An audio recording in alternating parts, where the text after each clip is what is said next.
Good evening and welcome to the July 28th Grafton School Committee meeting pursuant to Governor Baker's March 12, 2020 order suspending certain provisions of the open meeting law GLC 30A 18 and the Governor's March 15th, 2020 order imposing strict limitations on the number of people that may gather in one place. This meeting of the Grafton School Committee is being conducted via remote participation. No in-person members of the public will be permitted, but every effort will be made to ensure that the public can adequately access the proceedings as provided for in the order. Anyone who would like to listen to this meeting while in progress may do so by visiting the Zoom link that's found on the Grafton Public School website. This meeting is being recorded and will be replayed through Grafton Television. We will need to take attendance and announce all the committee members and the school officials on the call, and we will have a roll call vote for all calls. I will take attendance. Jennifer Conley. Jennifer Connolly here. Amy Marr. Amy Marr here. Elizabeth Spinney. Here. Rahul Rathi. Rahul Rathi here. Laura Often here. Jay Cummings. Jay Cummings here. Tracy Kalo. Tracy Kalo here. Kristen Gasper. Kristen Gasper here. And Anita Patel. Here. All right, so everybody can hear me and we can all hear each other. Public comment is currently suspended. Our Q&A is open for questions only. We will not be sharing comments during the meeting. As I mentioned 2 weeks ago, our meetings are a time for us to work together and to communicate to the public school district our plans, our policies, and updates. We ask our viewers at home to continue the same decorum they would use during an in-person meeting. And we ask that you hold your questions until after the committee has had time to discuss and ask our own questions, as our questions may be many of yours. To make sure we can get to as many questions as possible, we will have our clerk, Amy Marr, monitor questions. We will allow one question and one follow-up per person during our meeting. Any questions that we can't get to, we will post on our website following the meeting, and the questions from our last meeting are posted on our website. And we retain the right to ask anyone to leave who is unable to act appropriately. And we always invite you to reach out to us via our school email accounts or on our Grafton Public School Budget Coronavirus Facebook page. Thank you. And with that, we can begin our meeting. So we're going to start with Dr. Cummings, and he's going to give us an update on fall planning. And Jay, right before we get started, I want to thank you for your work on those 2 community meetings last week. They were very well attended. The questions from those meetings are also posted on our website for those that didn't get a chance to see them yet, as well as a video recording of the Thursday night meeting. Yeah, you're very welcome. I want to thank Kristen Gasper. She basically moderates beautifully. We had 2 staff meetings, and then a few days before that, we met with all of the different, or I guess I met with all of the different subcommittees for reopening. So I think it's worked really well for people, and we had great turnout. I think in total we had over 700 people, which for any kind of event or meeting, that's fantastic. In a strange way, I think while I've communicated everything to the school committee, in our actual school committee meetings, we've probably spent less time talking about fall planning. So when I run through just a few slides, feel free to jump in, because it's been a little, obviously we've been going at like Mach 5, and there definitely could be gaps. I hope that all school committee members feel they've been well communicated to, but if not, this is a great time to ask away. So at this point, we've received what we think, like the bulk of the guidance for reopening, we think we've received. We do expect, if you go back a couple weeks when we last met, they really hadn't put out much of anything. And then they said, all right, by August 10th, you're going to get everything. Right after they said that, they started almost every other day, something came out. So we don't have the big finalized document, like what you're seeing on the screen, that initial fall guidance. There's supposedly going to be a finalized fall school guidance, but there aren't any big pieces that we don't have that we're just shooting in the dark. If you went back a week, we didn't have transportation. That's a huge one. Is it a third of the bus? Is it half the bus? Is it, 10 kids on the bus? So pieces like that we do have, which has been great. So we have enough, I think, to move forward once we get We're going to get more feedback from the committee tonight and over the coming days. But once I'm pretty sure that everybody's on board in terms of general direction, in a few slides, I'll go over what I'm proposing. It's a very aggressive schedule, but one that I think we could probably put into place to get our plan pretty much on paper and defined by the next time the school committee meets for your consideration. So August 4th. It's a lot of work, but that's just par for the course these days. As you know, just in the most basic sense, at the end of this week, I've got to submit just an online survey to DESE. They're calling it the feasibility study. Every district has to say what you're thinking you're going to do, like where are you leaning, and then speak to the 3 different options. So I will be saying that it's almost impossible for us to run full in person with all of the restrictions and protocols that are called for as they stand right now. I've told you we'd spend a third of our day doing bus runs. We'd have to do probably 3 bus runs for every tier. So that's 12 tiers or 12 runs within the 4 tiers. That would take a third of the day just to get the kids to school, a third of the day for lunch, and we'd have to eat in classrooms and every nook and cranny, and then a third of the day to send kids home. I'm going to tell them that's just not feasible for us, as you know, that we're working through hybrid, all kinds of challenges with that, but that's the best we can do right now. And then remote learning, they're not looking for a lot on remote learning. They've made it clear what their expectations are. Over the weekend, they put out the remote learning guidance. So we continue to work on that, but that one is at least familiar to us in a more robust manner this time around, but hybrid is brand new to everybody. We talked about the reopening subcommittees. They're winding up their creation of drafts for the different areas that they focused on. We're going to, as I mentioned, I'm going to go over a timeline, but over the next 5 days, we're going to work to make that into one document. And that's when we're going to utilize not only everybody on the committee, but definitely that advisory board to look at it with a fresh set of eyes and what works, what doesn't work, what makes sense, what questions do they have. And it's going to be a ton of editing work and putting it together, but the goal will be to have a draft by about Sunday and have it be ready for your consideration as a working draft on Tuesday.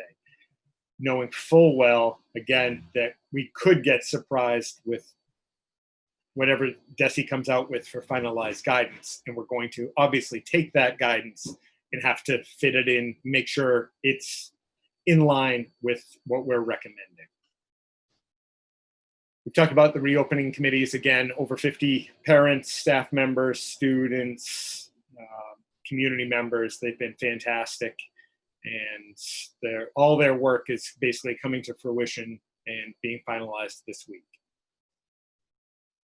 In terms of the overall timeline, we've talked about the subcommittees doing their work. They're still going to be obviously editing, adding, etc. This isn't a new timeline. We talked about till August 6th. We're a little ahead of schedule. The idea is that once we officially submit the plan for consideration by DESE, at that point, ideally, we're able to hand off the large document, the district document, to the schools, and then they're going to work with all of their staff to implement at the actual school level.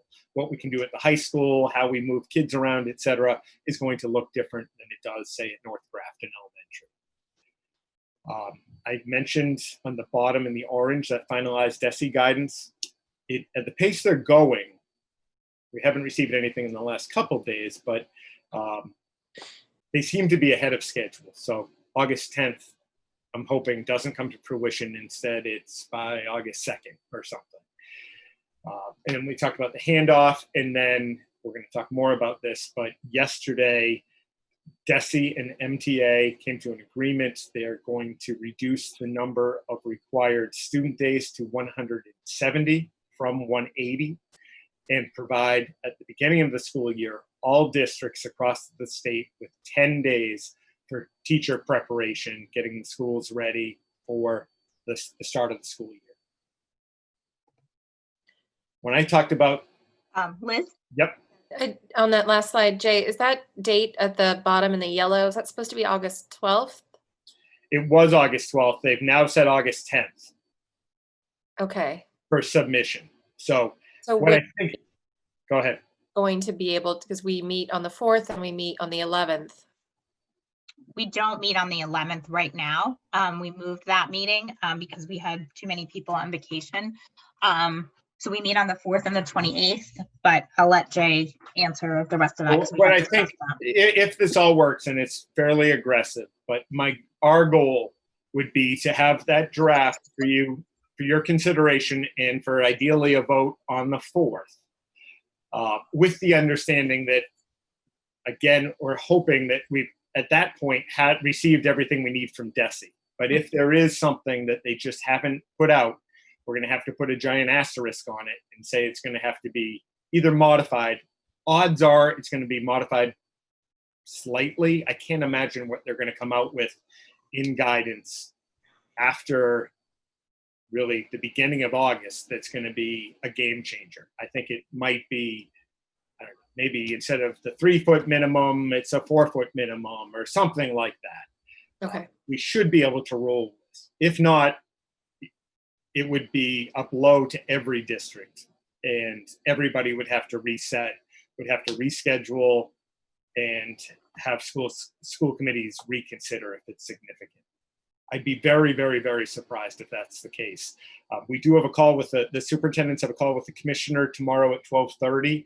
I am 99% sure that's going to be a topic that's discussed because everybody's basically dealing with the same timeline. Everything that I'm talking about is pretty much universal. So if they surprise us after that beginning of August, that's going to be a massive problem amongst the countless other issues we're working through. I'd be very surprised. And then just, Amy, I know you have your hand up. So Jay and I did discuss though, Liz, if things look like he's not going to be able to complete it by the 4th, he said he would probably let me know on Sunday, and then we'll send out an email to see if we can move our meeting sometime later next week, if that works for the committee, okay. That just makes- to give us some buffer. Yeah, This basically captures it, where the goal would be to get it, obviously not at 5 o'clock on the 4th. Or, I mean, if we can do it, my hope is it's done on maybe Sunday, get a draft before you guys. Again, for the most part, it shouldn't be, most of it is repackaging what's come out in different iterations from the state. And we've simply modified, I say simply, but modified to make it work with our facilities, with our number of buses, et cetera. Most of it should be pretty straightforward. The goal would be to have you guys vote, SC vote on August 4th if we can do it. And then what I would, and this is all just hypothetical and I'm looking for feedback. Once it's voted on, send out a information on both the hybrid and remote learning academy. We've already, Kristen Perone's taken the lead on creating videos that provide a brief, a few minute, I don't know, there may be 5-minute, 7-minute videos that speak to the differences. And what does remote learning academy look like? And then hybrid, what's that gonna look like? So we'd have information in print. We would have the full, 40-page document. We'd have the videos and we'd have the survey. Ideally, I'm making this up, but if we're on that timeline, we'd give parents between the 5th and the 12th to make a decision as to which one they'd like to do. We'd ask if they plan on taking the bus. That just helps us.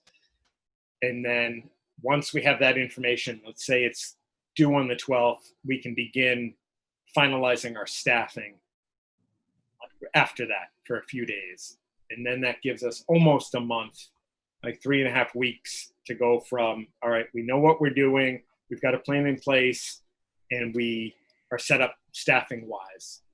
And then it's putting all, then it's a whole nother layer of efforts, but that's the general timeline. Any questions, problems, any anything with that. Amy? So I guess my question is, you're gonna fill this form out Yep. this week. And Desi is gonna send final guidance for the fall before they see the full plans, which was not my impression of how this was gonna go at all. I thought the final guidance was coming after districts submitted the plans. That, So what's the you- purpose? You're not really wrong.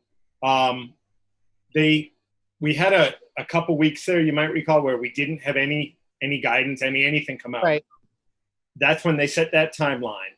And you'll recall it was everything will be by the 10th and you have to submit by the 12th. So we're thinking this little window is going to come and we're going to get flooded with 15 documents or something. Right after they said that, and I don't know the logic or the planning, but you probably noticed that every couple of days, transportation came out, operations came out, everything that I showed in that first slide, we have right now. Other than updated, if there is a change to medical, to special education, if they want to change something, obviously they'd need to let us know that. But there really isn't. There aren't any big pieces that they didn't give us since they said they were going to. I guess I was just thinking that, there might be districts that come up with creative solutions that could then be, part of the guidance. But if the guidance is finalized before they see all the plans, then that's kind of out the window, right? I mean, Yeah, I'm I don't- grasping at straws here, right? Because we don't know what they're There's going to say. no way. I mean, we're going to give them, let's just pretend it's a 40-page document. They're going to get through, I'm being facetious, but think, 330 districts with that much information. That would take them, I'm going to guess, to really look and pull out whatever. You're looking at weeks of work, and that's going to be August 10th or August 12th. So the work is for us, not for them. That's my impression. Okay. I don't see how. I mean, I guess we could wait and see, but if you wait a week for them to consider it, you're talking late August, Right. and that's just then we can't staff until we know what people are planning on doing. It's that chicken and the egg piece, but there's no way we can build staffing, Right. and then find out it is 17% that want remote learning. Oh, shocker, it's 37%. It's almost like they don't know how this works. Yeah. Thank you. Just quick housekeeping. I saw somebody in the audience raising his or her hand, their hand. We're not, if you have a question, please put in the Q&A, and I'll just remind everybody, we'll take the Q&As after the committee has time to answer questions, and we'll take one question and one follow-up per person, and anything we don't get to, we will include in a follow-up document. Thanks. So one of the pieces, yep. Can you go back for 1 second? The parent choice that you're thinking of August 5 to 12, is there a way that, I know everything is changing, but if we can somehow make a set date that we're willing to give, because when people go on vacation, I want parents to be aware of the date that we're expecting for them to make that choice. And I would say the 12 based on this, but I want to make it like set somehow for them, so people just are aware of the date they need to submit. I mean, we can say that tentatively, but this again is based on that August 4th date. True. Okay. And I think we can do it, but if on Saturday, I know we can't, I mean, everybody here has been like super transparent. We're going to work our tails off to make that work. But I also don't want to put together something that's not pretty high quality and clear, et cetera. Again, I I'm think pretty once we confident. know that exact date, we should communicate that out to people, and also knowing that people are going to miss that August 12th date. I mean, Yeah. I mean, it's just how it is. We know that. So I think once we know whatever that date is, we'll be very clear. And I think we should just be clear that this is still something moving and fluid, and we could get our plan all together and submit it, and everything could change still. Liz, did you have your hand up? Yeah, just, do we have a plan for how that will be communicated to parents? Is everyone going to get an email just so we can tell them? Yep. Explain So them? I would expect that it would be probably, well, we're going to put it everywhere, but we would use Swift K-12, send out an email that's again going to have like a one-page info on both, a link to the entire plan that ideally has been approved, and a link along with the information about both to the videos about both. And then probably, you know, obviously we'll have contact information if people have questions. What I need feedback on before we go full bore into the next week of working on the draft is to get a sense of the committee's, I guess, comfort level or desire in terms of that hybrid model rotation.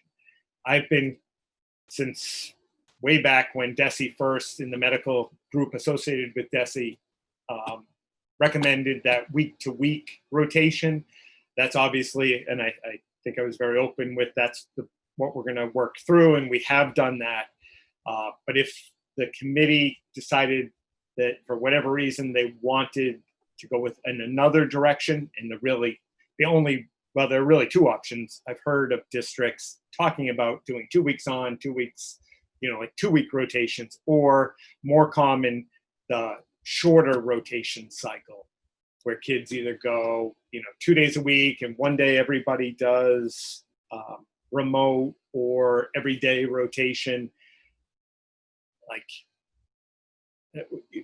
the committee could, I mean, you guys could on the 4th decide that everybody decided they just don't like the week-to-week rotation and look to change the plan. That would be pretty significant.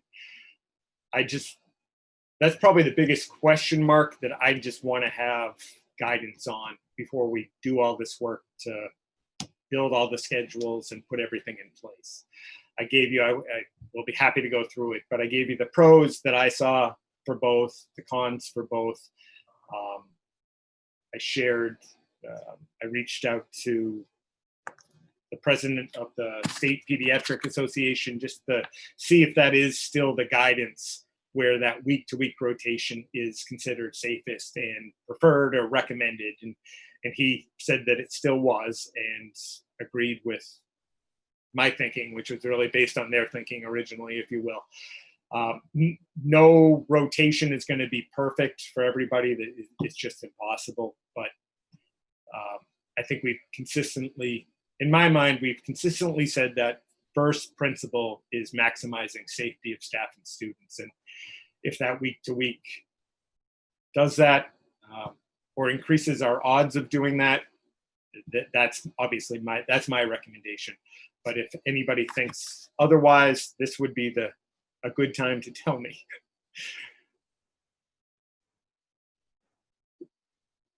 Nothing. Jen? I will just like, I appreciate you reaching out to the, medical team or whoever that is to get more info.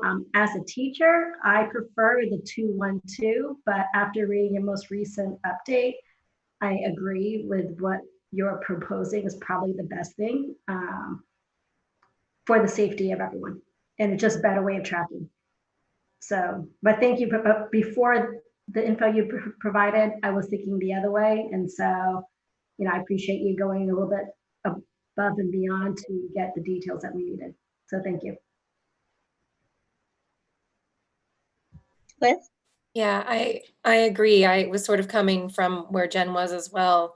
At first, I was in favor of a shorter rotation cycle, and I've done some research on my own as well into the week-to-week program and rotation. And I think it really does provide the best option for minimizing exposure of all of these, and provides a good balance with getting the kids in the classroom and keeping that exposure as low as possible. So I agree that it looks like the best option. Okay. Oh, Amy? every time I say okay. No, it's fine.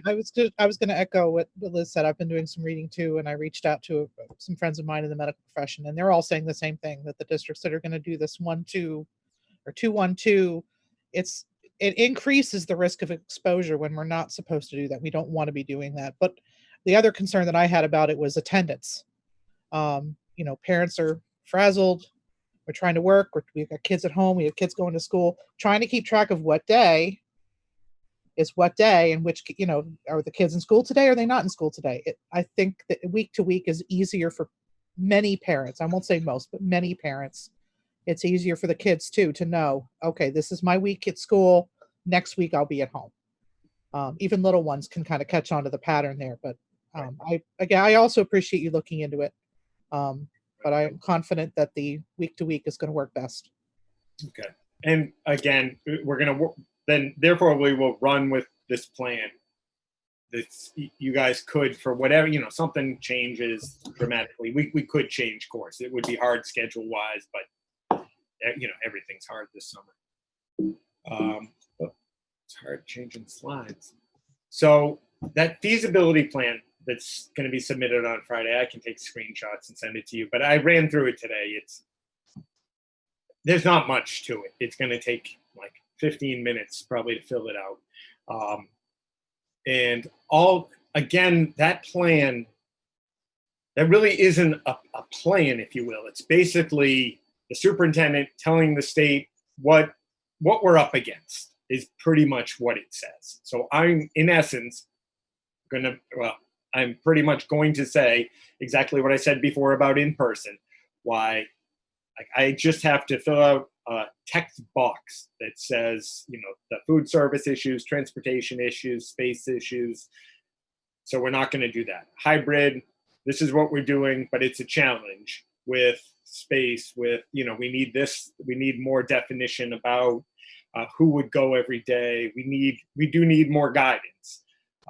And what our struggles are, but that we think we can make it work. We do the week-to-week rotation. Might explain about our plan for Remote Learning Academy, and then say, obviously, we don't prefer to do full remote in terms of it limiting to almost no in-person instruction, but we know how to do that this time around. We're going to be synchronous. It's going to be graded, everything it has to be. So that feasibility plan to me is not a big deal at all. I'll share it, but again, that's 15 minutes of work. The bigger task, no question about it, is creating the plan itself that then needs to get downloaded and submitted to DESE. They said it's for their approval, which I get. We shouldn't have anything in our plan, at least that I've seen, that would be not in keeping with all of the guidance. There could be districts, I mentioned in previous meetings, that they were planning originally to take, like, every Friday was a no kid day, no remote, it was teachers planning, which sounds great, but I think you might recall I told you that the state said districts that are planning to do that need to make up those 40 days somehow. So they'd be very interested in how they're going to do that. I believe they're going to essentially just be looking to make sure that we've checked all the boxes and we've complied with all of the regulations, which I have zero doubt that we will be able to do. So I'm not worried. I'm worried about all the work that it will take to create the plan, but not that it won't be accepted, or as plans go, I feel like it's going to be exemplary. In times that aren't given everything we're dealing with, I think our plan is as good as anybody's. I'll put it that way. I talked about the subcommittees again. They've been doing fantastic work. We continue to order PPE, anything that comes up in terms of recommendations, cleaning supplies. We've again ordered everything, but there was some guidance in the last operational release maybe a week ago that had a couple things that seemed like good ideas. So we purchased those. We've been working with the town. They have created templates and examples of a bunch of different signs that we need. So we're working with them. They've been great. And this week we purchased tents, 2 to 3 large tents per school. And we're going to see, once those come in, once we set them up, do we need more? Are we good with what we have? So that's been this week. I've talked about the hiring. We've been posting. We've started the hiring process. And transportation, they've been fantastic once we had that guidance. Thankfully, that guidance was very much in line with what Connecticut did way back when we met with AA transportation. Connecticut guidance had just been released, so that's what we used. It's just kind of a foundational piece for brainstorming, and it just so happened it mirrored it perfectly. So that 1/3 capacity was essentially what we had been planning on. So that worked out well. And they're doing the routes. I talked about the increase in the number of group stops. Talked about the fiscal picture, nothing new on this. The House maybe came out with their numbers this afternoon. I haven't, other than just seeing that news, I haven't looked at it. I saw some mention of it being what they've released, like maybe a 3-month budget. Maybe somebody's had the chance to look. So by the time we meet next time, Anita and I will be able to speak to that, but it came out a few hours ago. At least some initial recommendations, I think, from the House. Liz had a question, Jay. Yep. Just real quick, could you just clarify what the tents are going to be used for? Yeah, I'm not sure how they're actually going to be used. They're large, substantial tents to be obviously set up outside. Our thinking was they're going to be used differently throughout the day. Most likely, we'd set up some like classroom setups, if you will. With hybrid, we'd have extra furniture in each building. I'm guessing if they have 3 large tents, 2 would be set up potentially as like classrooms, if you will. And then maybe that third space, depending on, like, we still don't know our numbers that we're going to have in building. We believe that with that 17%, that we're going to be able to make lunches work in the cafeteria. If those numbers are off and we're crunched for space in the cafeteria, we may use that third space or part of that tent space, at least during lunches, to have some relief space-wise. So they did a walkthrough. Kristen, Tony, and the principals did walkthroughs earlier this week. I guess it was yesterday, and maybe late last week. And they figured out, where they're going to put them. They figured out all the logistics, and we went ahead and purchased. I do get a lot of emails where I think people are thinking that we're going to be able to have like tent cities and have the entire school under tents. I mean, there's just no way.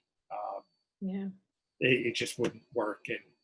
And the way the year is going, it's going to be like super rainy and windy every day, or there'll be something that's going to pose challenges. So we're not really counting on them, but they're going to be a great to have. They may work out beautifully, and it gives us some other options that that we're in desperate need of. Thank you. And the challenges. Oh, Jay, sorry. hold on. Amy had a question. Amy? Sorry. Every time. The group stops, I must have missed this. I don't know what that's about. Yep. So in Grafton, historically, we've probably spoiled people with individualized stops. Right. Usually, we're not known for sidewalks, etc. So especially when the weather's not great, I totally get it. I've driven out, seen the stops. I mean, we don't do it for everybody, but especially with the younger kids. The problem is we can do our regular tiers with hybrid. We can do the full routes, 17 buses. I think we're going to be just fine. We do need to basically buy ourselves 5 to 10 minutes for every run. So we're not going to drive extra fast. We're still going to do the runs. But if we can minimize the number of individualized stops, even if it's just, instead of having 3 stops near one another, as long as we think it's safe, have those 3 families, if you will, move to 1 stop and stop once instead of 3 times. If we can basically do that across the board, that's going to free up that 5 to 10 minutes that we need in order to clean each of the buses with the monitor and the driver after every single run. So follow-up question, is there some sort of plan, or I think we're going to need a plan, let's put it that way, keep the kids apart at the bus stops because they're going to be together. They're going to want to be hugging each other, touching each other. Yep. So we're Yeah, gonna- I mean, we can certainly put out advice to the kids. Obviously, I don't know. We just can't monitor No, I know. That's the killer. We're going to have to, that's going to be one of those, and there's probably a whole bunch that we're going to have to communicate it really clearly, but very specifically and purposefully ask parents to be aware and to monitor. I don't know what other, you're right. I mean, kids at school buses tend to be all over each other. I get it. I feel once they're on the bus, I feel like we're in good shape, but you're right. That's going to be potentially an issue.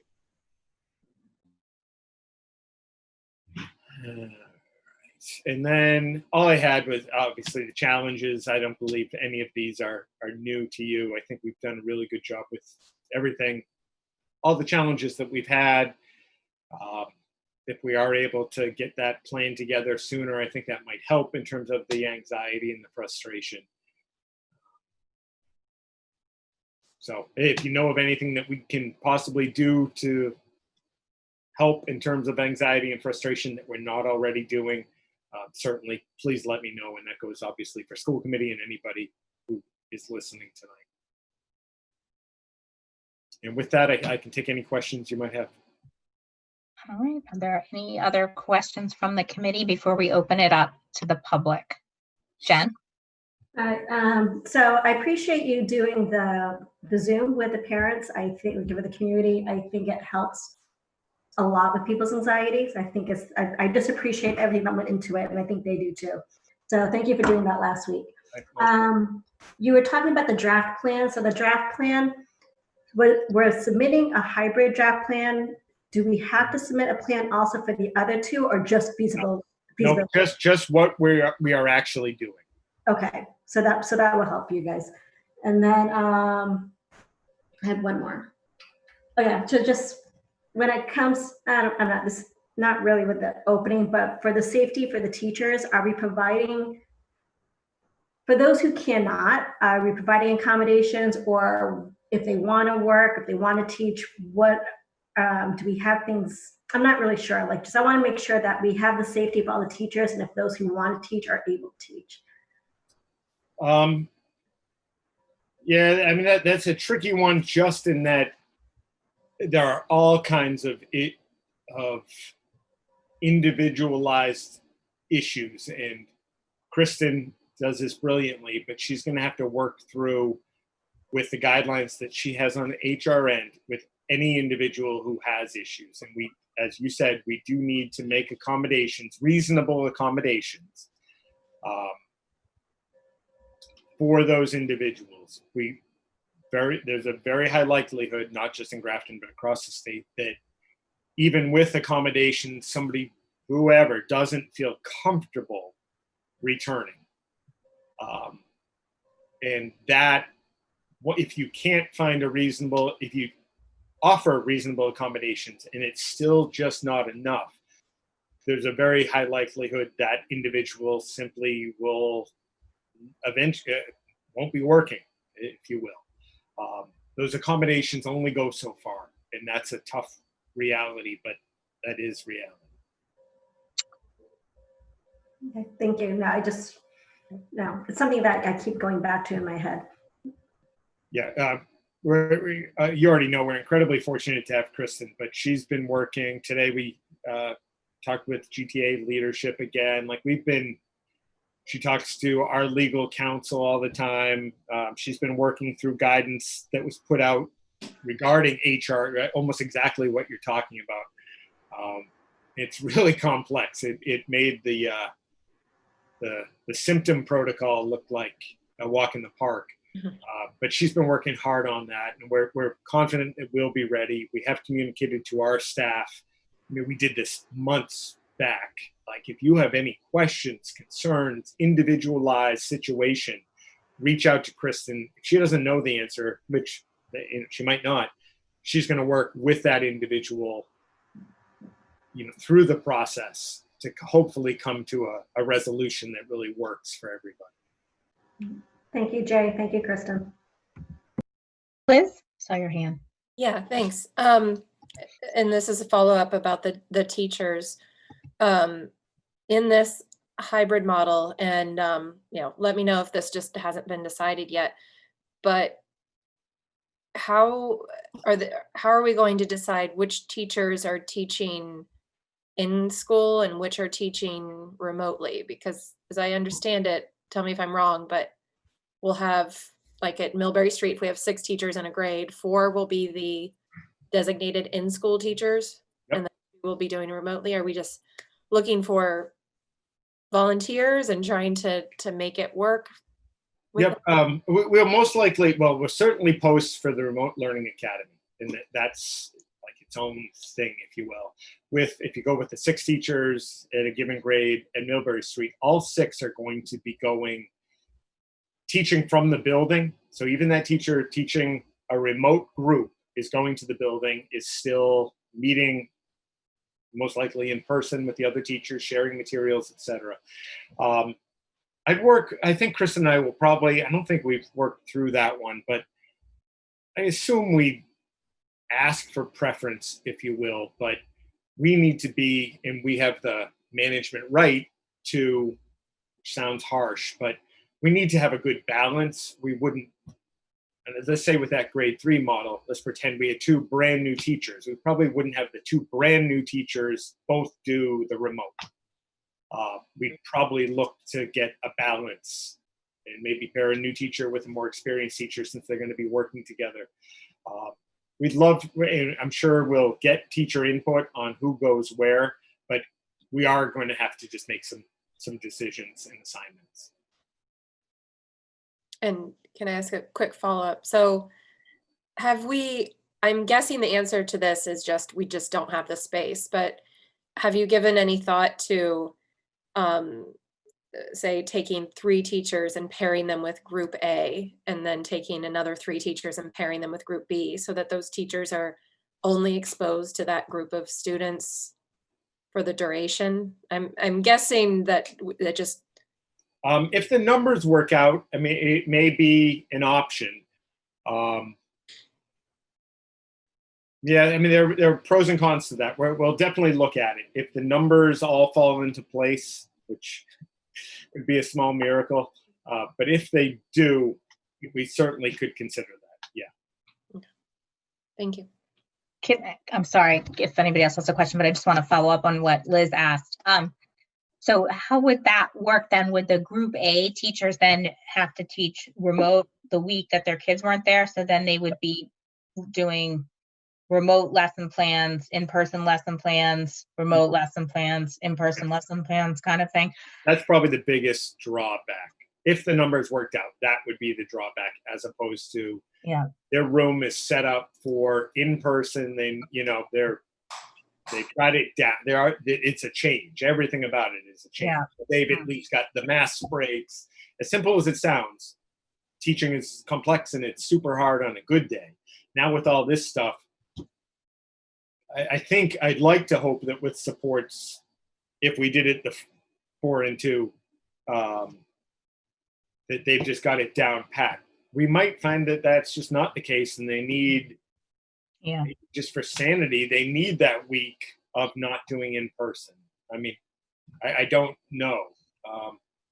Wouldn't shock me if, well, actually, I think we should expect hopefully not groundbreaking changes, but as we try this thing that we've never tried before, what seems like a great idea now, like let's pretend we think the 4 and 2 is a great idea.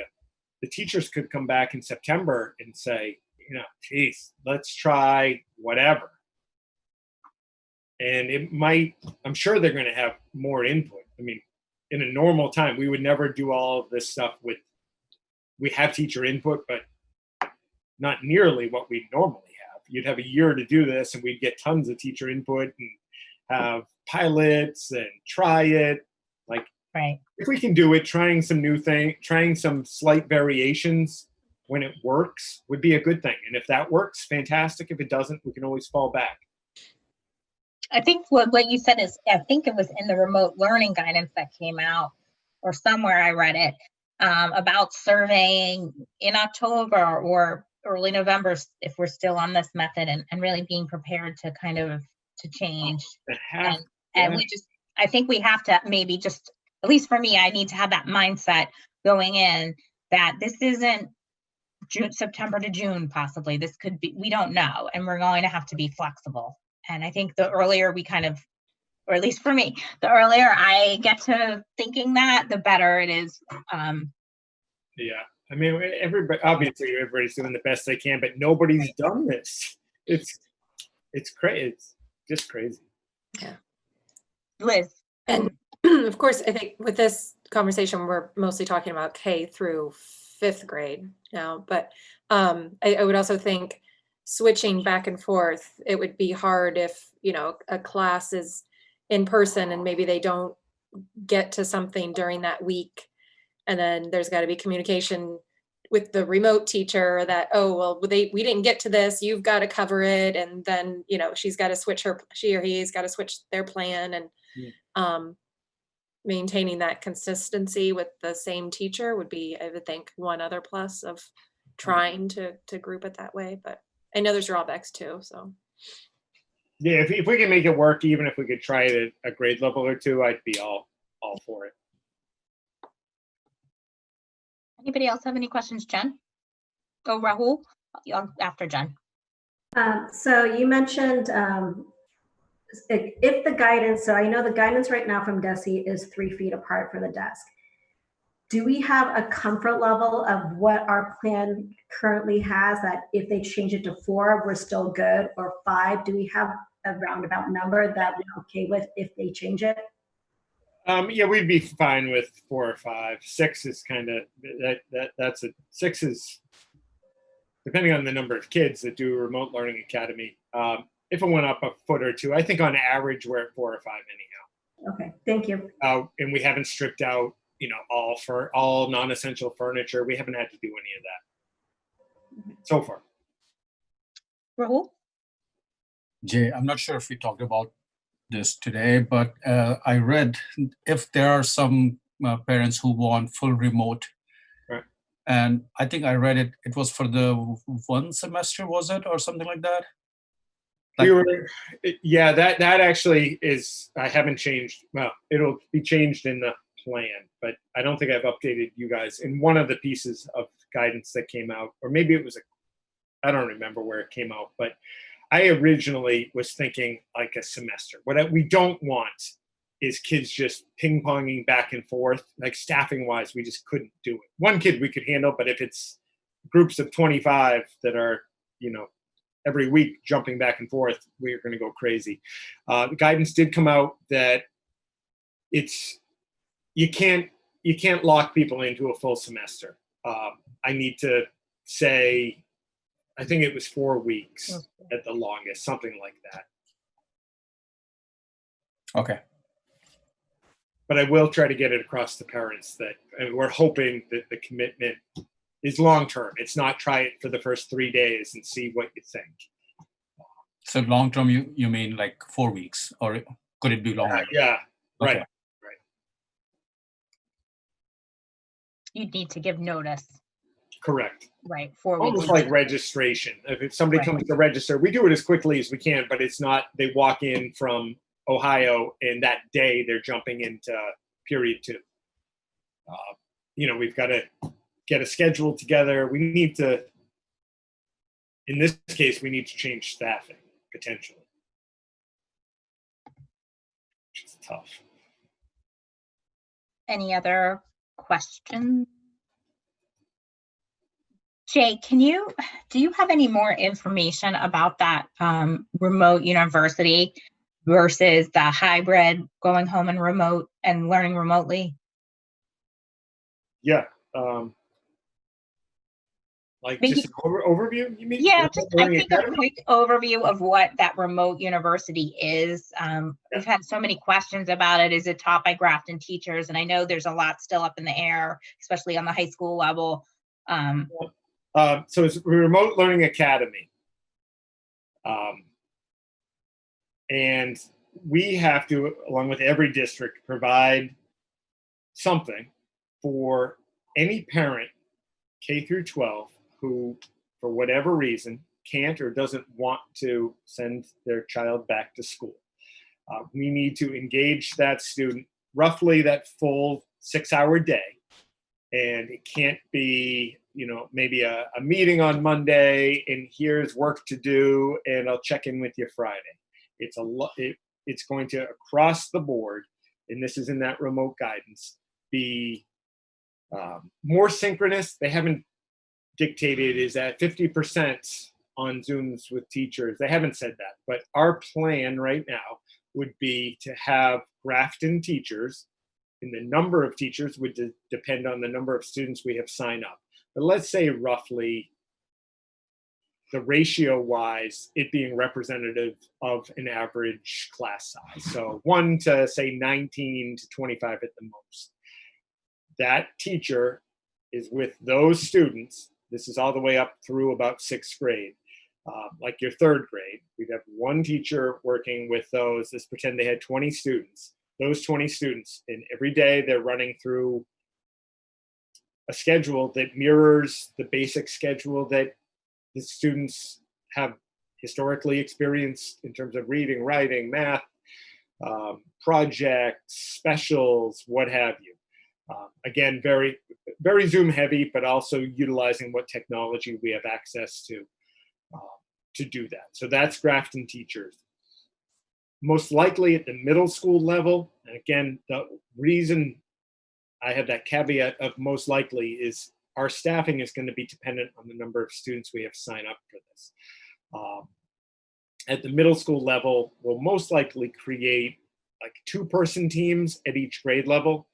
So I used to be a middle school principal. We had 2-person teams. You typically have somebody who teaches math and science and another teacher who teaches social studies and language arts or English.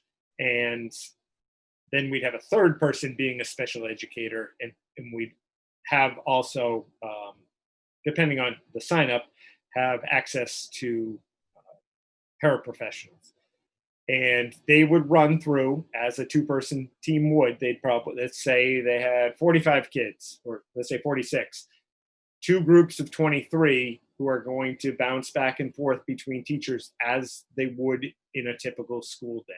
So they might have Mrs. Smith for English first block, and then move to, Mr. Jones for social studies second block, and so forth, throughout their day. It would be fully graded. Then at the high school level, we're going to again have Grafton teachers, but they're going to, depending on the number of students, we'll have at least one theoretically from every major content area. So you've got an English teacher, math, science, social studies, most likely somebody world language as well. And they're going to be connected to the students. At the same time that they're connected, we have contracted with Edgenuity, which is a very comprehensive, great platform that students all over the country utilize for either homeschooling. They use it a lot like we have historically used virtual high school, where they're going to have a full course load.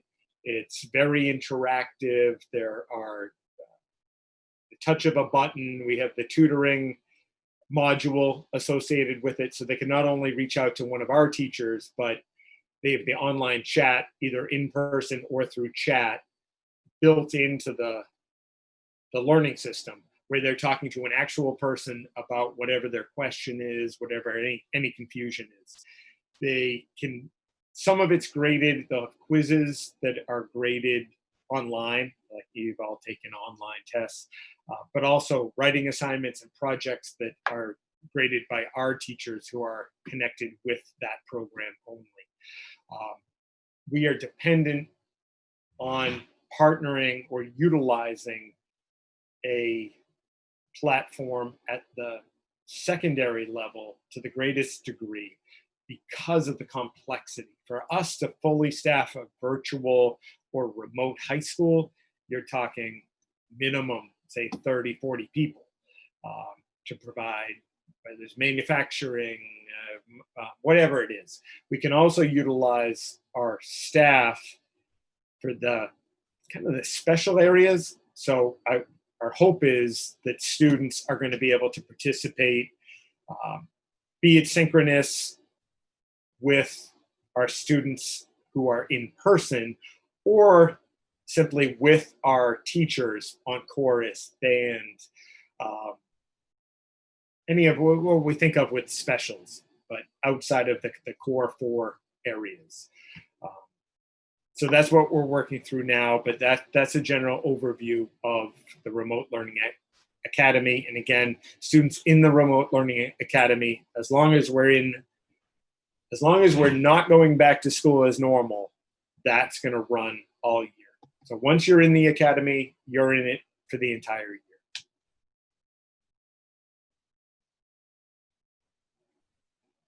Didn't you just say that they had to give 4 weeks notice if they wanted to change from the academy? I'm less worried about,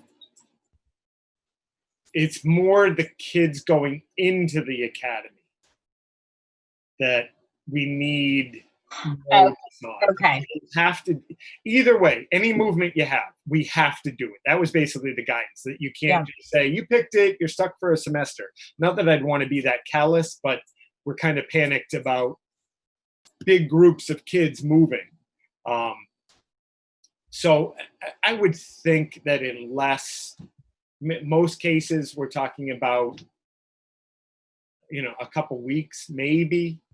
If we can figure it out, we'll do it more quickly. But I guess fundamentally I'm sharing the concern that if we have, somebody, how it works, somebody gets on Facebook and posts something about either how great it is or how not great something else is, and it gets some momentum, that we're going to, we're managing through a crisis. We're then shifting staffing accordingly. That's going to be tough to do on the fly. That's all I'm saying. Okay, I get that. I had one more question, if that's okay with the committee, and then we can open it up to the questions from the public. I think we're still waiting for final guidance on special ed, Jay. Yeah. And I guess that's kind of the biggest, maybe, I don't know, unknown, or if there's any updates you can provide that Probably the biggest, we don't know it's not, we have, I can't think of anything that we just don't have guidance on. Yeah. The question is, are they going to change that up significantly and catch us off guard? That's fundamentally what we don't know. One thing that we do not know and need greater, probably maybe number one concern, worry, is around, let me see if I have it. We talked about, or I feel like I've talked ad nauseum about, the high needs special education students, which in its most fundamental definition is spelled out in IEPs. For the most part, it's going to be students in our intensive special needs programs, self-contained largely, and students with one-to-one paraprofessional or one-to-one needs. Over the past 2 weeks, that's become more, and with that would be our ELL, English Language Learner students. For us, that's a small group. That's relatively easy for us. In some districts, that's a massive group and a real challenge. So it was initially those two groups. Then now there has been talk about special education being more, instead of it being more defined, it's been more gray, which we simply need real definition from the state along with every district as to what we need to know, who we need to have, who we need to offer full-time in person to. And it needs to be fairly black and white so we can do that. There was a comment in one of the meetings I was in from somebody from DESE, but it was like students who didn't, this isn't a quote, but almost didn't flourish or really do great with remote in the spring. Well, that goes for just about everybody. Like, I need more than that to make a decision. We're not trying to keep anybody out, but what is that? There was also mention of potentially including any student who's basically labeled as economically disadvantaged. So what we think of as like qualifying for free and reduced. That's a lot of kids. For us even, say it's 15%. 15% is, I don't know what the actual number is, but say in a 430, 440, that's a lot of kids, which is all okay. But if we don't know that as we do all this planning and we do the staffing, that's a real problem for us. So if they say, let's pretend they come out in 2.5 weeks after we've done all this and done the staffing, got the numbers, and they say, okay, and I'm making this up, but they say every student with an IEP can go every day, as well as any student who's labeled as economically disadvantaged. There's going to be some mix there, of course, but that shifts the ground right out from under us. That's the type of thing that we're worried about. It's not keeping anybody out. It's just knowing what the rules are, basically, if that makes sense. Yeah, to keep everybody safe. Yeah, like we need to plan. Like you just need to know. I mean, it sounds ridiculous, but you're going to do all this planning. This is a horrible metaphor, but the best I've got today. You're hosting Thanksgiving, and you're not sure if you've got 10 people coming or 50, and it's Thursday morning. I would say that's probably going to be a challenge. And eventually you're going to just have to just say, yep, we're doing this and going with it. But if 50 people show up, you've got to deal with it. It's that times 100. Okay, thanks. Thank you. So many Thanksgiving metaphors, but I will not use any of them. Anybody have any other questions from the committee? I see everybody. Okay, Amy, I'm going to turn it over to you. Sure. We've got a few really good questions, and I think some of them have been answered. So if we don't get to your question, it's because I think you answered it. So Tonia Eslami asks, what has been discussed to improve air quality and circulation in the schools? It's been discussed. We haven't received any guidance other than pretty straightforward stuff, opening windows. We have purchased fans, although we purchased additional fans. The initial guidance, and I think the follow-up guidance, was actually not to use fans like the high-powered big ones. I'll double check on that, but the last time that we looked, that was actually discouraged. Other than the typical work we do every summer with replacing all the filters, etc. Nothing that I can think of.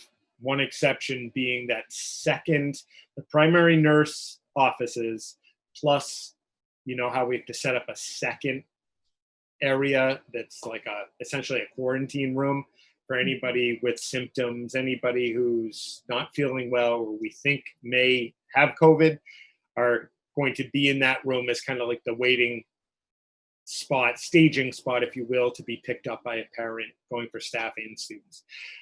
We have purchased for all of those spaces units that essentially are set up like room-based air conditioners. They're actually not cooling the room, but they're HEPA filters and provide great high-level filtration for those two spaces. So we purchased those units, I don't know, 2-3 weeks ago, just assuming that we need those two rooms in particular to be as purified, to have as much purified air as possible in those two spaces in each building. Okay. Shannon Grasso asks, do we know yet how long remote learning will be available as an option? I completely understand asking for a 4-week commitment at a time. Just wondering if there's an estimate on how many of those periods there might be. I'm not sure I understand the question. We are planning right now to run hybrid all year until we're told otherwise. And we're going to offer that remote learning academy. The plan is for the full year. if I'm understanding the question correctly, the exception to that, I'm sure there are other ways this could play out, but the miraculous vaccine comes out in December and everybody gets it and COVID goes away quickly and everything jumps back in beginning of January back to normal, we'd shift as much as we could to go back to normal if that did happen. Nancy I'm Palowska, sorry, can I just jump in again go for it. on that? I think the 4 weeks maybe messed everybody up. We're just asking if you're going to move your child out of the remote learning into either a hybrid situation, you would need to give some notice. You couldn't just say on a Thursday, Yeah. my child's going to go on a Monday. So the 4 weeks would give us enough notice to adequately staff. Is that Correct. correct? Yeah. Yeah. Thank You you. don't have to Sorry, sign up I for was- blocks of 4 weeks. No. You're signing up for the full year. Yeah. My hope and expectation is we're going to deliver exactly what we're saying, and both are going to be high quality. Are we going to have some individuals that just have maybe they start hybrid and they just can't? They thought they could work through it and get comfortable, and they just can't. I get that, and they want to move to remote. But as you said, if it's a Thursday and we get the email, we just can't do that. In theory, we could do it with one kid, but generally it's large groups. We can't have a class that's moving along, doing remote learning academy with 21 kids and a teacher, and we're doing really well. And suddenly that's a class of 41. That's just not fair to anybody. So you summed it up well, Laura. Okay, Nancy Palauskas asked if kids will be responsible for specials or electives such as gym and music, etc., or are we using our in-school time for core subjects? I assume this refers to the hybrid model. Yeah, we're working on that now. The guidance came out, I forget what it was called, but a special guidance. It's all on the DESE website, and I'm happy to give it to you. It's like high risk Yeah. classes. I forget how it was termed, but it was really about PE, chorus, and band. In a nutshell, it's going to pose some real challenges to providing those three things in person. We haven't schedule-wise figured out how that works. Do we just say it's not? Right now, we're looking to see if we can make it tenable in the hybrid model. That would be option one. If we can't, and that they're working on that now, if we can't, do we put all our eggs into the remote, be it hybrid or remote learning, and remote learning academy in terms of providing remote PE, music, chorus, which we can do remotely. It's not ideal, but the restrictions are really tough. The ones that came out this past weekend in terms of in-person at this point. Okay, two more. Are students already enrolled in a VHS class for the fall still going to be able to take those classes? That's Kristen Fairhurst. Yep, that's my expectation. We've been talking about potentially even expanding our VHS offerings. We do have quite a few seats that we purchase every year. We have discussed opening that up even further. But yes is the answer. And then I had mentioned this in an email to you too. But now with the special education questions, I don't know if this is the right time, but we had talked about having a public meeting for special education parents. Yep. Is that something? I talked to Bob and Nicole, Bob Wall and Nicole McDonald about that today. They're going to talk more about it tomorrow, but I think that is going to happen. Okay. That's it. Thank you, Amy, and thank you, everybody in the audience. Jay, I had one more, I guess it's more of a thought than a question. I'm thinking next week after we have the plan, if we do, let's say we have it done on the 4th and we meet next Tuesday, I think we should think about at least having another community question and answer to kind of go through the plan publicly, since we're not going to be able to get all the questions live in our school committee meeting, and people are going to probably have a lot of questions. So is that something Sure. we could think of? I don't know. Yep. When parents are trying to decide if they have questions, we could do another community night. Okay. Rahul, I have a quick question. I have a quick question. Maybe I missed it. The 4-week notice we were talking about, is it both ways? If someone is in hybrid and wants to go to the remote? Yeah, I wish I had never said 4 weeks. They basically said you can't. I think in practice, hopefully it's going to be much less than that. Maybe it's a week. Maybe it's just 1 kid, 2 kids, but we've communicated it really well. Parents read it, knew what they were getting into, and we shouldn't have a lot of movement. If we have a lot of movement, that's where I might have to say, if we're we don't even know what staffing's going to really, how it's going to play out. But if we are in a staffing crisis, I might have to say, any requests to change at this point, we need a minimum of 3 weeks. Okay. That would be, in my mind, almost worst case scenario. I wouldn't want to do that, but I am just trying to get across to people that it's not, just jumping in and out. The kid who signs up for football, goes to 2 practices, decides they don't want to do that and they want to try out for soccer. That's a no-brainer. That we can do on the fly. But moving between these 2 is going to be a challenge, really only because of the staffing. And I think it's unfair to have 2 programs that are functional and working well and have all of a sudden 20 kids move back and forth kind of on a whim. It's going to be, I want to avoid that. All right, I know we'll have probably more questions. Luckily, we meet again next week and we'll learn more. So I think we can move on to Kristen and you can give the personnel update. Thank you, Jay, for this report. A pleasure. And Kristen, thank you for waiting 2 weeks for this. Sure. So I'm going to try to share my screen here. Let's see. Can you see my slides? Yep. Okay.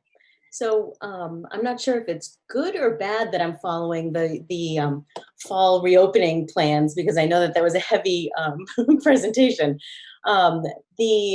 I would say probably the one nice thing about this personnel update is this is probably the one normal thing that we do during the summertime. Summers are always busy for the HR department because we're always hiring new staff. We're saying goodbye to staff that are leaving for a variety of reasons. And I think this summer, I really welcome the busyness of the personnel piece because it's something that we know. It's a task that we can take comfort in because it's a normal one for us. So we've welcomed new staff already to Grafton High School, Middle School, Millbury Street School, and North Street School. Jay and I will finalize some more hires tomorrow, actually, for some of the other positions that are still open. We've got, let's see, we've got a computer teacher for the middle school, the elementary adjustment counselor, the high school assistant principal, and the athletic director. Hopefully, all of those candidates will accept a position tomorrow and we'll be able to finalize those hires. And then we move into some of our other COVID-related hirings, such as more custodians, the nurse coordinator, the custodial supervisor. The list goes on and on. Bus monitors, we need 17 bus monitors for our 17 buses. We have posted for elementary teachers. We have 7 of those posted and interviews are happening as we speak. So there's a lot going on, and this is something, as I said, I take great comfort in because this is something that we do well. We always hire really great staff, and Grafton is a great place to be. So staff love to be here, and our new candidates really feel, I hope, feel really welcomed to Grafton. And one thing I think that we've gotten really good at over the years is our professional development for our new staff. Once a staff member is signed on, Neil Trahan, our Director of Technology, and I run a professional development so that all of our staff members have their device that they're going to be using for the year They have all their tech applications, their usernames, their passwords. We run through all of those and give them a basic overview of what each of the applications are prior to them actually having to use them. We also go through and just really make sure that they have a good understanding of where they can get support in the district if they have questions at all. We also remind them that they have a mentor, and mentors are assigned typically early July, as long as the hires are already on board. And the mentors start reaching out to the mentees, the new hires, throughout the summer, which is another nice support that Grafton offers. And then this summer seems like it's a never-ending summer of professional development. Every morning, Tracy's sent out yet another list of professional development for all staff to take part in. And the nice thing is, because our new staff already have a Grafton email, they can also take part in that professional development throughout the summer, so that they can start to gain some familiarity around what it is that we do here at Grafton. And then towards the end of August, Tracy and the administrators will run the new staff orientation. And that's coupled with teacher leaders, our mentors, the administrators, and they run through really what are the expectations for Grafton? What does the curriculum look like? Where do you go for help? How do we set up the first 6 weeks of school? That kind of thing. And that's it for me. Any questions? Any questions for Kristen?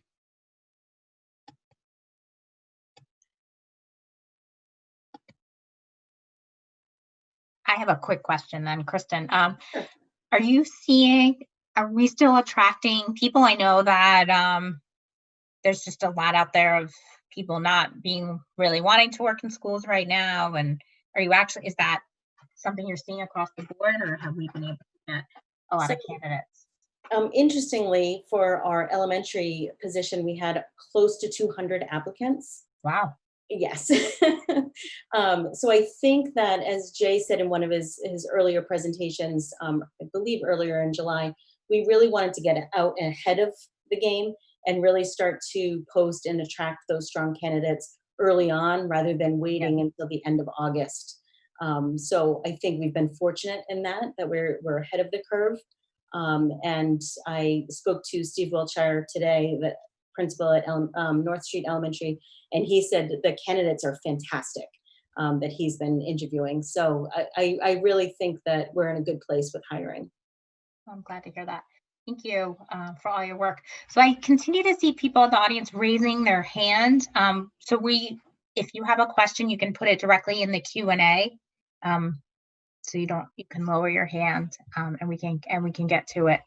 I have a question. Amy. So can I just ask real quickly about the bus monitors? I know we're going to try to hire 17 bus monitors. For people watching, what are we looking for? So we are looking for a single person to ride on a bus for the entirety of the bus runs. So whether that means, ideally, it would be the same person, say on bus 1, that runs the high school and middle school run, and then North Street, Millbury Street, North Grafton, South Grafton runs in the morning, and then there's a break in the middle of the day, and then you get back on the bus in the afternoon and do the same runs again. So that way you're interacting with the same students on the same bus. We could look to split that up, and if somebody could only do the morning and then somebody else could only do the afternoon, but we really want to look for that consistency. So it's about 6.5 hours if you ride the bus, all of the tiers in a day. Someone who really likes to be on the bus. Great. Any other questions? Well, thank you so much, Kristen, and thanks for all your work you and your team are doing over the summer to continue to hire a great staff. And I'm glad it's given you a sense of normalcy a little bit. It was nice to have just a nice, normal piece of the school committee meeting. It was. Thank you. All right. Next up, we'll bring Dr. Cummings back to talk about the 2020-2021 calendar. All right. I put a couple slides together. So obviously last night, as I mentioned, they came out with the 10 days. This is rough draft. This is what I'm going to show you. Is just an example of what could be. I'll take your direction, and the thinking would be on the August 4th, we'd have a calendar for the committee to vote on. So we've got the additional 10 days, the decrease from 180 to 170 for student learning days, that those 10 days have to be used prior to the start of the school year. And I think they said our first day would be the 14th, but even if we wanted to, I don't think it could be beyond the 16th, I think was in the MOA. For our purposes, maintain the vacations, put in 7 early release days, tried to more or less get them on a monthly basis. And we're going to need them more than ever for teacher planning. You will see that I haven't moved I'll move the days around. They won't vary too much, but I think right now they all fall on like Group A days. I'll change that, but usually when we do the calendar, we have like 5 people look at it, and it's pretty labor intensive. This was simply me messing with the existing calendar to give you an idea tonight. We're assuming right now that remote days will replace snow days in the coming year. That would make sense in a lot of ways, but we have not received official guidance on that yet. So historically, they did not, other than a few pilot districts, you could not do blizzard bag days, if you will. Obviously, we have ripped that Band-Aid off and then some. So I'm guessing they're going to be fine with using snow days as remote days, but we'll see. And I already mentioned I would plan to modify it and bring it to you on the 4th for consideration. Sorry, I didn't do the full thing. So in a general sense, this is what it would look like. If we start students on the 14th, we would backwards plan and start all teachers on the 27th, 25th, and 26th. We're already scheduled for new staff. And then if we have the week rotation, you can see how that plays out with the yellow and the blue, that light blue.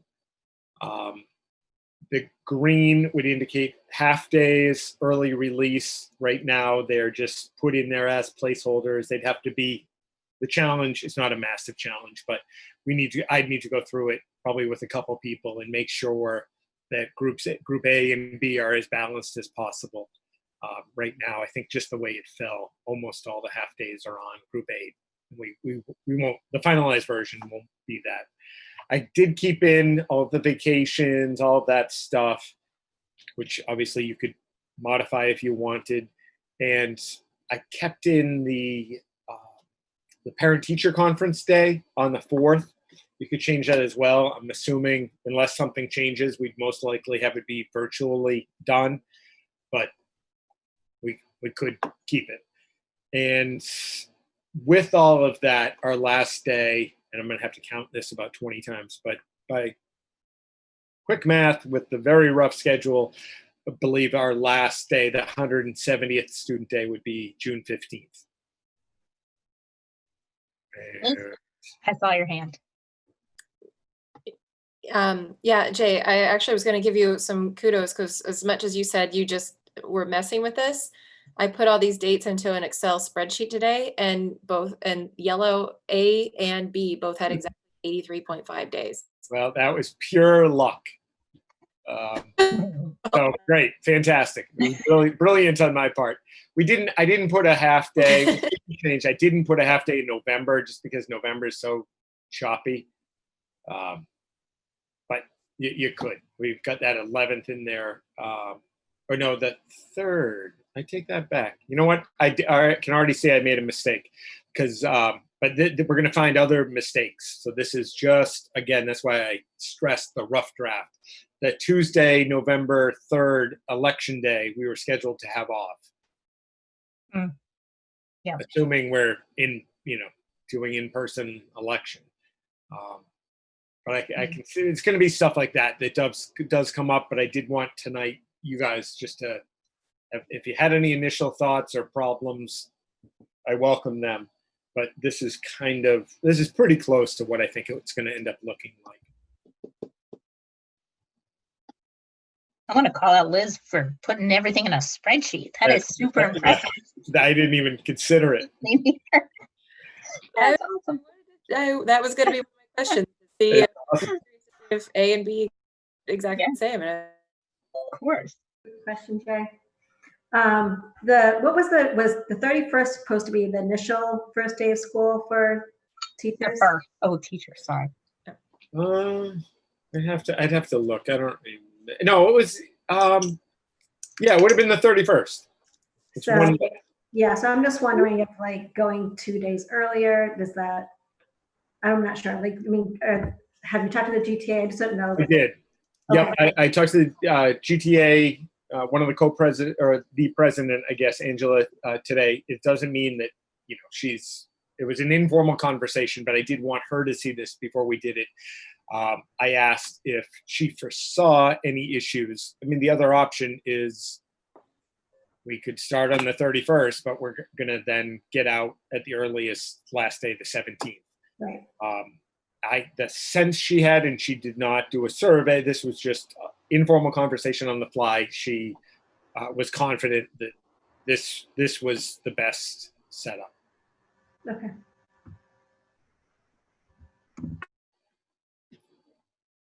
Any other questions on the calendar? So I know people at home, that's something that people are very interested in. As Jay said, this is just a draft. It's likely we'll start on the 14th, but it could be the 16th if we get more feedback from teachers. And we'll vote on this next week. So you'll find out officially, but definitely not going to be starting on the 1st. I think that's Very safe to say. And I'm glad that the commissioner went with this. I really think it'll be good to have everybody go through some additional training, and I think it'll be all right to lose those 10 days. So. Yep. Yeah, I agree. I just some breathing room. It Yeah. felt good to see that. Yeah. A little bit of breathing room. I felt that way too. Okay, great. Future agenda schedule planning. So we at COPA, I had a agenda snafu 2 weeks ago. Liz had asked to put communication on the agenda. I will make sure it is on for next week.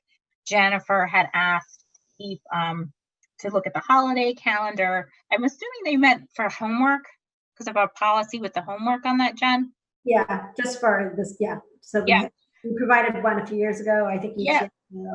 Yeah, we update it with it. Okay, so I think should be able to get that for next week. If not, because we have the plan, we'll make sure it's done before school starts. And now we have a little bit of extra time with the 14th. Is that all right? Yep.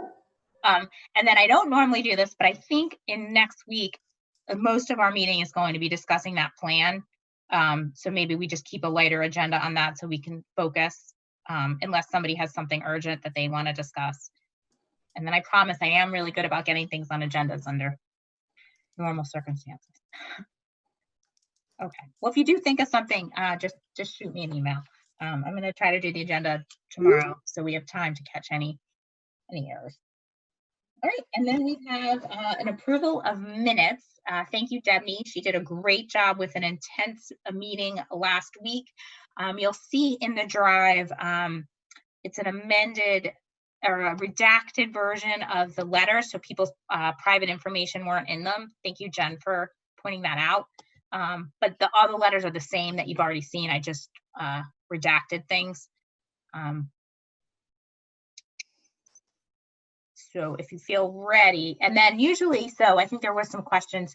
So these were people that were asked to be put on the record. Since we're not going to be reading every single letter we get, we included them in the minutes to make them public. And then we did, and then Jen noticed that their private information was on it, and we just redacted it.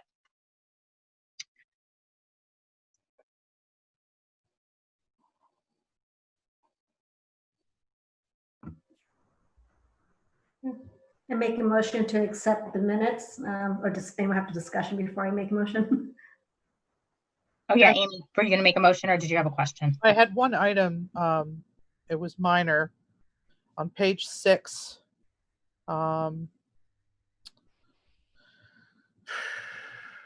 Towards the bottom of the big paragraph there, it says Dr. Cummings will work with GMS. I believe it was actually Mr. Pignataro that said that. He had already reached out to Roseanne Karpaska. So we don't need anything else on Jay's plate. Okay, thanks. We'll let Debney know.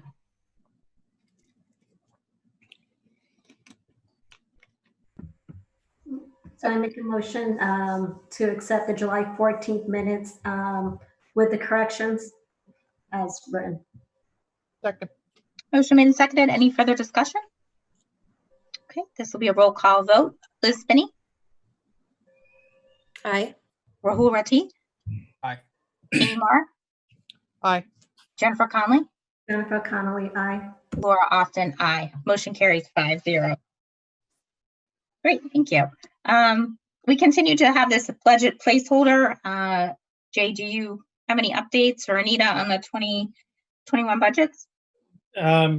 No, aside from just mentioning again that I did see something a couple hours ago regarding the release of the House budget for, I think, for the upcoming 3 months. Maybe they're breaking it into quarters.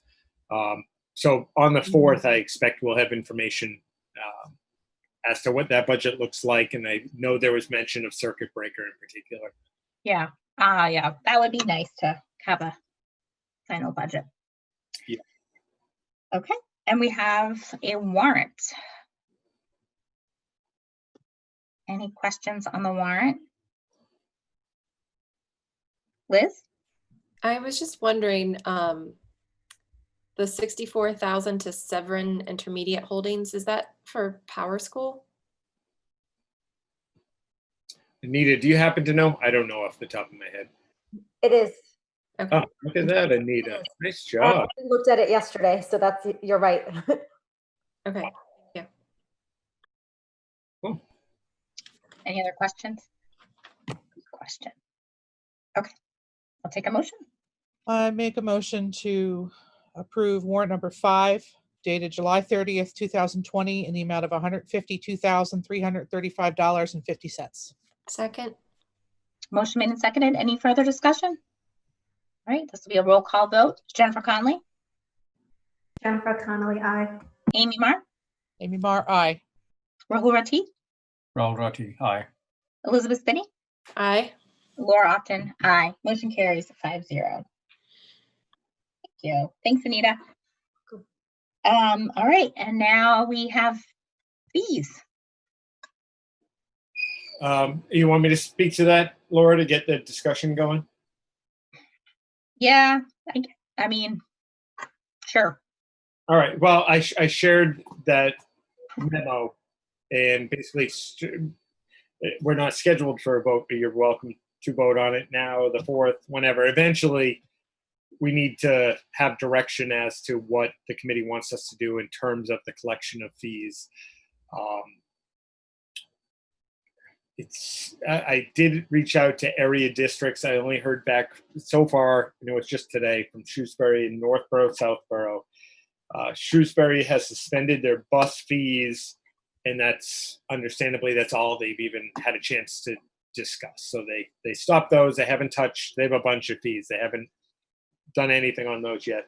In Northborough, Southborough, because they're regional, they don't have transportation fees, but they are going to prorate their athletic fees and prorate the parking in Northborough, Southborough. So over the next few days, I will most likely hear from other area districts as to what they're doing. I think at the very least, we should I would recommend suspending transportation in terms of the bus. The more kids we have taking the bus, generally, I think that's going to be a good thing. But at least I think in my memo, I said maybe through at least the end of October, and then we can reassess. And then athletics, I don't know if we've talked about it in one of our meetings, but MIAA came out maybe a week or two ago, and they have delayed all fall sports from doing anything until at the earliest September 14th. I don't know if they're going to run or not, but with that in mind, I don't know how at this point for the fall season, how we collect fees For parking, that came up before. If we do collect for parking, I would recommend, with the hybrid model in mind, we're going to have students who drive to the high school there for half of the time. So to me, in my mind, charging at most 50%, being $100 in total per parking pass, if we're going to charge, would make sense. Luckily, we do have pretty healthy reserves in both the transportation revolving account and the parking fee revolving account, respectively 115,000, 61,000 in parking fee. So we could take that hit without having to reduce elsewhere in the budget. We could get through the year if needed. So yeah, that's the overview. I can take any questions or just hand the discussion over to you guys. Thoughts on those options? Liz? I guess I'll go. Well, the way I feel about the fees is I know we may not be talking about sports for a little while, but assuming we get to have some later in the year, I see sports as an opportunity versus the busing I see more as a convenience. So I have more of an issue with charging overall, COVID or not, for sports than I do the busing. But I agree. I mean, if we do charge for busing and parking, charging at least 50% makes sense. And we're not even, ready to impose those fees on students at this point. So I think waiting at least until the end of October makes sense, and, give them a free ride for a little while. It's a nice something to offer to people. And then we can see if we need to use that as an incentive. I'm not that keen on using it as an incentive, though. I guess if we really need to, that's one tool that we have. But I think it gives families the time to be able to decide whether they're comfortable riding the bus too, whether they feel like the spacing and the monitors and everything works for them, works for their kids, and that they're comfortable throughout the rest of the year continuing to ride the bus before they get imposed a fee.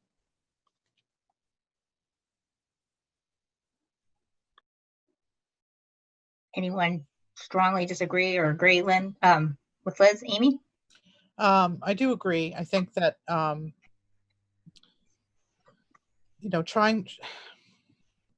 when we have parents who can make the decision to change their child's enrollment, and I know we want them to give us some notice, but they have that option, then we have to be able to refund those fees.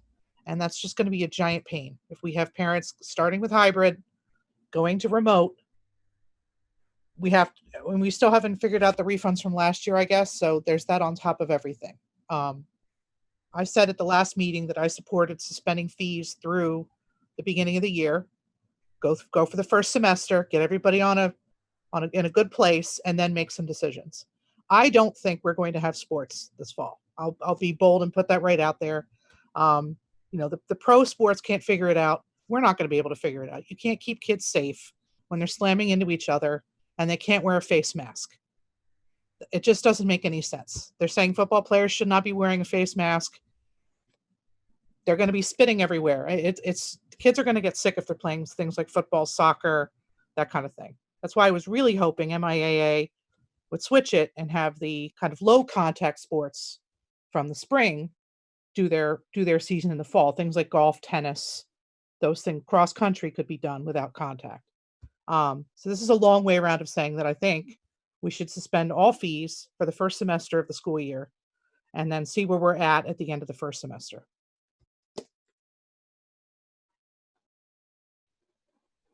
Okay, anybody else?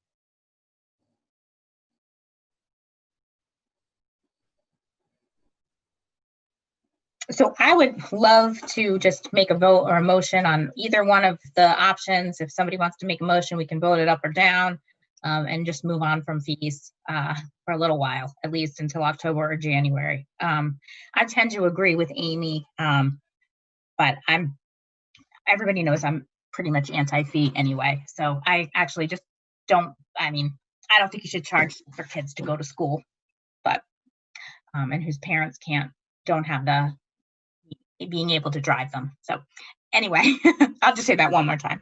So Amy, you had your hand up. I did. I'll make a motion. I move that the Grafton Public Schools suspend athletic, bus, and parking fees for the first semester of the 2020-2021 academic year. Do I have a second? Second. Okay, motion made and seconded. Any further discussion? Liz? Is there any way we could, well, there's a motion on the table, I guess, but so this might not be the proper way of doing that, but is there any way we could split the vote and vote on sports fees first and then on busing, then on parking? I'm fine with that. Yeah. But if Amy already made the motion, so if she wants to continue that, and then we can just vote that way too. Well, why don't we discuss it? Because I would have to amend the motion, and I guess my question would be, why would we do that? I think if people felt strongly about parking fees versus bus fees or athletic fees, that would give, if somebody wanted to have a vote on each. So somebody might feel very strongly about a parking fee and so vote yes to suspend busing and athletics, but yes, we want to do a parking fee, I would guess. Right. Not to put words in your mouth, Liz. The spirit of my motion is to save us from having to do refunds. And in all three of those situations, we could be presented with that very real reality. We could have students who drive to school for the first week and they get sick, and then their parents decide to keep them home. Now they've paid their parking fee, we've got to refund it. We're going to have a situation where we're going to have kids that are going to sign up for sports. The sports season is going to get canceled. Now we got to refund all that money. I just think it's a lot of staff time and a lot of trying to get in touch with parents and get them checks. It's a lot of work and it's a lot of burden for very little money. We're talking about maybe $150,000 all told here. I don't think it's worth it. I'll split the motion if people feel strongly. But This is what I think we should do, I guess. I mean, if you want my opinion, we could definitely split it, or we can just, if you don't agree with that full motion, you can vote it down. Rahul? I kind of agree with Amy because I just would prefer making it simple for everyone, like parents, because we are not in the best of the situations. It's a worldwide problem and we are a small town. Let's make it simple, keep it as simple as possible for everyone. Just my thought. Okay. All right. We have a motion and a second on the table. So all those in favor? Jennifer Conley? Jennifer Connolly, aye. Amy Marr? Amy Marr, aye. Rahul Rati? Rahul Rati, aye. Liz Spinney? Aye. Laura Often? Aye. All right, motion carries. And then we'll make sure we get this on an agenda toward the end of the year, or knowing how long we take fees, maybe mid-fall, to take a look. And if it looks like things open back up or something magical happens, we can always reassess. If I can be so bold, Laura, it would be good if policy could deal with setting the athletic fees in the fall so that parents know what to expect if we do start to assess them in January. Right. That's a good point. What's interesting about that, though, Amy, is when we first had this discussion back, whenever it was, and I was the one who said, okay, we're going to move it over to policy. When I looked and I did a lot of research with other districts, it turned out it wasn't policy subcommittee who set the policy. So what would happen is the athletic director and the administration would come to us with a recommendation. And it actually didn't need to be a policy. And I never really circled back because the world fell apart. So that's a great thought, but we actually don't have to put it in our policy. The only thing that needs to be in our policy is that we charge fees, which is already in our policy. So good thought. I think we should have, when we get our new athletic director on board, maybe meet with Anita and Jay or whomever, and maybe make a recommendation for us. And then we can go from there on what we think it should be, because we never did decide.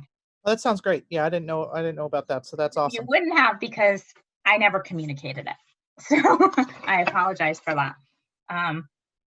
But it took it was a long road.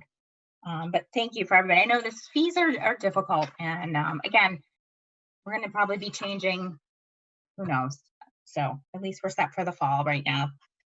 And thank you for that. So member reports. Anybody have anything? Jen? Well, we went to graduation, so I do want to say to Mr. Pignataro and everybody who was involved, just thank you. And I talked to many parents, and they just appreciate it. It was a nice ceremony. It was actually comfortable, so but I think the students just really appreciated being together. So I'm glad to see everyone pull it together and make it happen. So thank you. I just, if I can, Laura, I just want to say, again, huge thanks to the GHS staff, in particular, Jim Pignataro. I got lots of emails thanking me. I didn't do much. Jim Pignataro worked tirelessly to make that work. And I'm just very thankful for that. Yeah, it was great. I was very impressed. I've seen videos of some graduations around the country, cousins and whatnot, and I was very impressed with how Grafton High School pulled us off. It was great. Was a nice evening. Anything else going on? You have a meeting with I think I heard something about with you and Jay with the kid chair of an equity and inclusion task force, maybe, or? Oh yeah, yes, we did. Jay and I met with Johanna yesterday. She had put together a really wonderful plan with the high school team, who kind of had started that diversity committee run by Mr. Pignataro and Ryan. I'm sorry, what is Ryan's last name? Mercier. Mercier? Yeah. I was going to say Mercer. Ryan Mercier from the high school. And the kids really led that, talking about what they're seeing in school and being very open and honest about what needs to change. And Johanna, I think she had showed up with this action plan that she forwarded to myself and Jay. And Jay, I don't really know why I was on the call, but Jay spoke with her to kind of think about ways on how to get more kids involved with the committee and taking a look at our curriculum and how we can move forward, kind of doing better to our students of ingenious, and people of color. And also, one nice thing was on the top of everybody's list was the mascot change.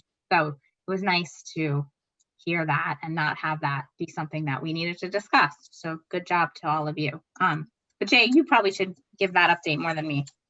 You summed it up well. It was a matter of Johanna was in a different group than me in terms of that meeting that we had at the high school, but Laura had mentioned how great she was, and so did Jim Pignataro. So it was just starting a discussion with her about basically how do we take that good work and bring it to scale. So I think that group meets again on August 5th, and we talked about just having a follow-up meeting, and instead of it just being focused on the high school, how can we, with student involvement, how can we expand that great work to a district-wide effort? So it was good. I look forward to the 5th. Yeah, really smart people. Liz. Oh, you lit up. Sorry. I think there was background noise. It was like hit the button on Hollywood Squares or something. Two things. One, there's a question that just came in from Melissa. It says, with no parking fees, will families still need to apply and get a permit, or will it be a free-for-all parking situation? No. We are not doing free-for-all. Nope. Yeah, I obviously I haven't talked to Mr. Pignataro. I'll talk to him. We could have, we probably should be able to accommodate everybody, but I can't promise that. Let me talk to him. In the hybrid model, we most likely will have plenty of spaces for everybody. But let me talk to him. I'm sure he'll come up with a great organized plan, but we definitely don't want to start the year with sheer chaos. It's going to be chaotic anyhow. So he'll come up with a plan, I promise. And I guess on a personal member report note, I do have a CIPC meeting coming up. That's the Capital Improvement and Planning Committee. And that is, it's tomorrow. So there you go. I don't know what to expect. We're all getting together for the first time, so I'll have something to report in a couple of weeks. Great. Thanks for doing that. And Liz, I do think for policy subcommittee, once we're going to know things, we probably are going to have to look at some of our policies and adjust or make some COVID policies like masks and things like that. So I've been keeping an eye on MASC. They're supposed to come out with some guidelines, and that'll help us give us something to get started on. Okay. I'm sure you've been thinking about that too. So Yeah. I just didn't want, but I just feel like I don't know. I was wondering about when we're meeting, when we need to meet, or. Yeah. I've just been, we do need to meet, but I just wanted to get a handle on things first. And then this extra 14 days, I think helps. Yeah. Absolutely. All right. And because we don't need an executive session, I'll take a motion for adjournment. I move to adjourn. Second. Motion made and seconded. Any further discussion? That was very excited. All those in favor? Jen Conley. Jennifer Connolly, aye. Amy Marr. Amy Marr, aye. Rahul Rati. Rahul Rati, aye. Liz Spinney. Aye. Laura Austin. Aye. Motion carries. All right, everybody take care of yourselves, especially Jay, Tracy, Kristen. You guys are working so hard. We appreciate everything. And the committee too. It's a lot right now. Liz and Rahul, you've jumped into the fire and we're glad to have you. So thank you, everybody. Have a good night, Grafton.